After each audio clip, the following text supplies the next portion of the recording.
Устаз, анан гусул алганда дарат албай эле койсок болобу? Ушул гусул менен эле даратчан болуп калып саналабызбы?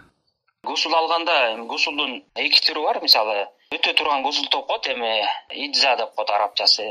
Гусул деп эсептелине турган жууну, бул мындайча айтканда баштан ылдый бардык денеге суун жеткирип койсо, ниети менен эле ошо гусул болуп эсептелинет. Важип болгон гусулдар бар да, мисалы эркек киши жунуп болуп калып же болбосо аял киши этек киринен тазаланып, төрөттөн кийинки тазаланып, ошондон кийин жуунуп же болбосо жанагы жыныстык мамиле болгондон кийин жуунгандан кийин ошо гусул атып даратты кошо ниет кылса, дарат түп эсептеле берет. Баштан ылдый бардык денесине суу жеткирген болсо, бул гусул алды деп эсептелинет. Анан дагы бир маселе бар. Ошол гусул алып аткан кезде ушундай учурда кол авратка тийбеш керек. Жана жыныстык мүчөгө, алды арт жагына. Анткени пайгамбар саллаллаху алейхи вассалам айткан, ким өзүнүн авратын кармаган болсо, дараты сынат деген.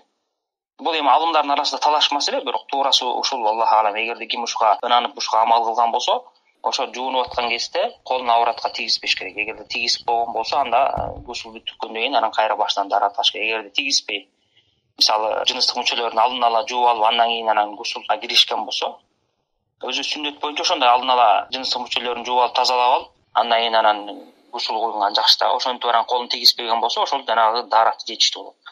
Гусулдун экинчи түрү жана тазалык үчүн гусул деп коет. Мисалы, эркектер жума намазга барарда же болбосо аял кишилер жөн эле жуунуп алайын деген болсо, же болбосо айтка барарда мустахаб гусулдар бар. Ундай учурда гусул алып эле койсо, дарат өтпөйт. Сөзсүз түрдө аркасынан дарат ашпайт. Анткени бул мустахаб тазалык үчүн кылынган гусулдар. Ошон үчүн ушул нерсени эске алып коюш керек. Анан негизинен өзү гусулда сүннөт боюнча биринчи баштаганда авраттарын тазалап жууп, андан кийин дарат алып туруп, анан гусул алат. Пайгамбарыбыз ушундай кылган гусул алганда, дарат алып, бутуна чейин, анан дене башын баарына суу жеткирип, анан аягында бутун жууп койчу. Ушундай кылган болсо, анда албетте шексиз күмөнсүз андан дарат болуп саналат. Эгерде жанагы жуунуп аткан убакта авраты кармалган болсо. Валлаху алам.